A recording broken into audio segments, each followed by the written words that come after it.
So in your first house, you have Yod, which is it's a destiny card.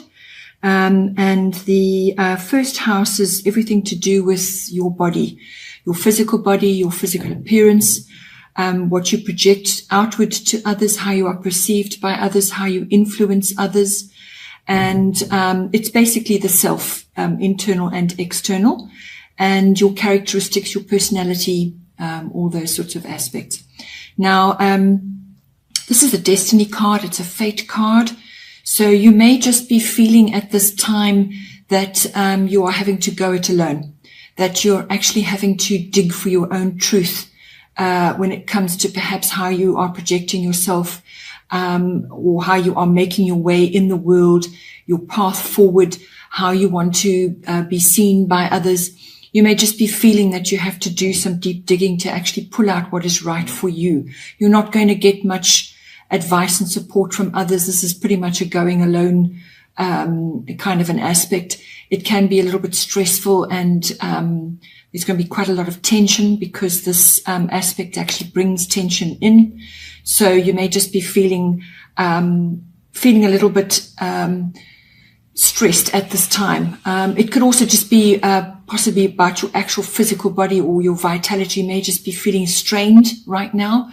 And if it's your physical body that you're concerned about, there may be some physical issues which you need to address before you can move forward with power, to actually resolve issues and move forward.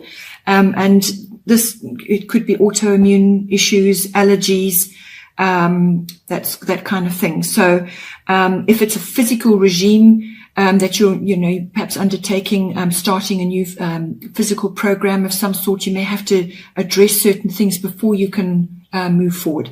And if it's perhaps a new undertaking that you want to do, a new physical regime, and you're just you just need to work it out for yourself, what's going to be right for you. Don't overdo it. Don't set yourself, impossible standards, because you're already going to be feeling a little bit stressed in the situation. So don't aggravate it by being overly burdensome in what you need to do. But you're going to have to do your own research and do a little bit of self-reflection to work out how best to move forward. This is going to come back in again later on when we deal with relationships as well, because how you are projecting yourself outwards affects your relationships. It affects just about everything in your chart, but it's going to come in there. I feel that in your chart, there are two main themes here. It seems to be work-related and relationship-related, and sometimes they can be joined. So, that will come in later. Then in the second house, we have Mercury, mind. This is coming into your money house, your income house. And it's all about possessions, what you own, what you value, and land, real estate, property of all kinds. And with this card, it's ruled by, Mercury rules it. So Mercury is the planet of communication, and it's the planet of electronics and technical advances, or just technical instruments, that kind of thing. So it depends how you want to apply it, but basically you may just be asked to bring in the Mercury faculties, which is reasoning, and looking at all forms of communication, and quick-witted, quick thinking, and flexible as well, being flexible, using your mental faculties to actually work on the various issues that are covered by this house. So it's a quick moving, restless energy. It could also be something to do with, you may have to, when it comes to your income, perhaps you need to communicate about it. You need to actually speak up about issues to do with that.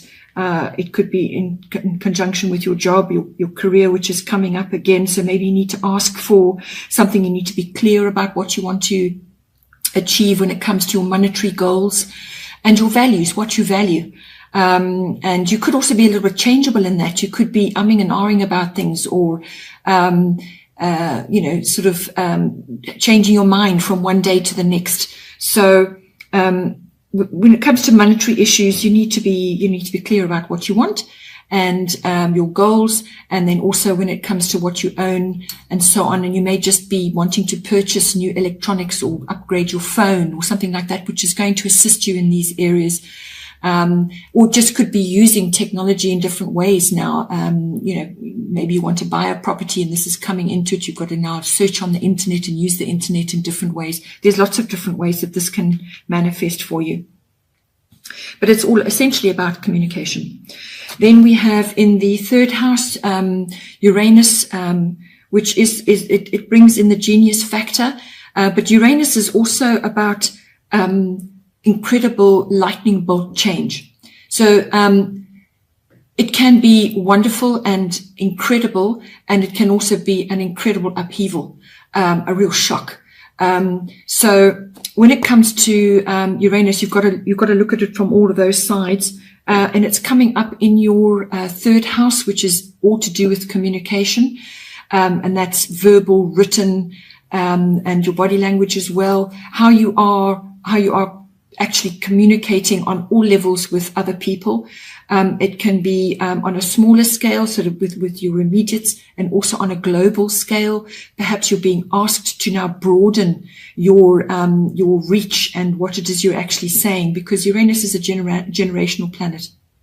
So it's harnessing the genius within, and this often comes about through massive upheaval and change, a real shock. So try and approach any changes or upheavals that are occurring in this area of your life with care. And you may just feel at a loss initially, but always remember any of these planetary influences and especially with Uranus, that quick sudden change is to basically lever you out of some way of being and into a new way of being, because it's necessary. The change is necessary, it's required, and it's for the greater good. It's for your greater good. So it depends how heavily you are entrenched in your current way of doing things, how heavily you are invested in that, and perhaps ways that you've been so used to just working for you, they're not going to work for you anymore. You've now got to grow and change and actually adapt. And so that is what its ultimate aim is for you. It's an erratic energy. It can be very unconventional, eccentric, far-reaching, visionary. And it's also advanced tech. So when it comes to your communication, you're going to be using all of those aspects, or you're going to be asked to use all those aspects to get your message out quicker, faster, much more visionary. There's much more. It's bigger than you've ever, experienced before. And if you're moving in your career and changing something, this is going to be really relevant. It also, the third house also covers contracts of all kinds, legal contracts. So just be aware, that, you may have to bring your genius faculties into that. You're a water sign. So your primary base is feeling and, intuition. So, and sensing things. So you may be sensing something and need to act on it quickly. Or a change will come about to force you to do that. Also the third house deals with siblings, aunts, uncles. So you could be, having some kind of, event going down to do with them, and it centers around communication, or you may have to communicate. There's lots of ways that can come about. This third house also covers short journeys. So you may have to make an unexpected journey very quickly somewhere. This is not long distance. This is more local, sort of quicker journeys. And yeah, it's also, learning as well. And, you may have to, like I said, you may have to learn new tech. You may have to upgrade your learning skills. Then in the fourth house, we have Taurus. This is your fourth house, which deals with the home and your roots, your identity, your ethnic identity, your foundation that you came up out of in your life. And, so Taurus is a very grounding, very stabilizing sign. So you could be experiencing that in your home life. It's also very earthy. So you may be wanting to improve your garden, spend more time in the garden. There's lots of ways that can apply, but it's also a building house. It's practical, it's methodical, it's stubborn, it's earthy, it's loves sensuality, loves a little bit of luxury. And comfort, nurturing, all of those lovely things. So you may want to, if you're changing your home, or you may just be stabilizing your home life or bringing something in which is going to bring you stability. But ensure that you make your castle, your home, your castle, where it's going to comfort and nurture you. It's a lovely, stable place. It feels safe and secure. You're going to need to do that because this is your foundation. So this is going to be the bedrock upon which everything else comes from. So if you are feeling stable and secure in your home, and it's stable and grounded, then that's going to give you a tremendous amount of security in all the other areas of your life. So it's a very important aspect. It could also be that you may need to bring a bit of artistic flair into your home, make it beautiful, and an enriching place for you to be. Yeah. Okay. Then we are now in the 5th house. We have Neptune. It does indicate sacrifice. It indicates many other things as well, which I'll now cover. Your 5th house is your house of creativity. It's your house of children, love affairs, romance, recreation of all kinds, sport, it could be yoga classes, whatever, and just having fun, or fun of all kinds. It's also gambling, if that's your thing. So now, in your 5th house, you've got Neptune appearing there. Yes, it can bring sacrifice in. So this could be either you are sacrificing for your children, or your children are going through some sort of phase which requires sacrifice, but you're going to be experiencing it in some way. And it could also be in a relationship, a love affair that is now starting, where you may have to do away with certain things in order to move the relationship forward, or just to work together it's the beginning stages of a relationship, of a love affair. So this is all about connecting. Neptune is all about connecting to your divinity, and it could be a divine partnership as well. So it's all about establishing that. It could also be a little bit of confusion and basically lack of boundaries. So beautiful, wonderful, enlightening, very spiritual kind of relationship, but also be careful you don't lose your boundaries, or lose your way, or lose your sense of direction, and be sort of absorbed into it. It could also be that you're attracting somebody who is Neptunian like yourself, because you're Pisces, so Neptune is your home planet. So you could be attracting another person like that, and be experiencing yourself reflected back at you. So it's also where it's where you're vulnerable. So it could be a wonderfully beautiful relationship. So it could be the love of your life, or it could be full of illusion, smoke and mirrors, very confusing, lack of boundaries. So there's that sort of dual element there. Or you could just be a little bit of both, feeling incredibly in love, but at the same time feeling like you're losing your footing a little bit. So it's a case of, working your way through that, or your children could be going through that, or you as a parent are just having to put certain things aside for yourself in order to address certain issues with your children. It could also be allergens coming up. Your children may be suffering from a few things to do with that. It could also be this Neptune does also rule drugs and addictions, alcohol, that kind of thing, any kind of escapism. It does bring that in. So you have to just see how that's going to appear for you.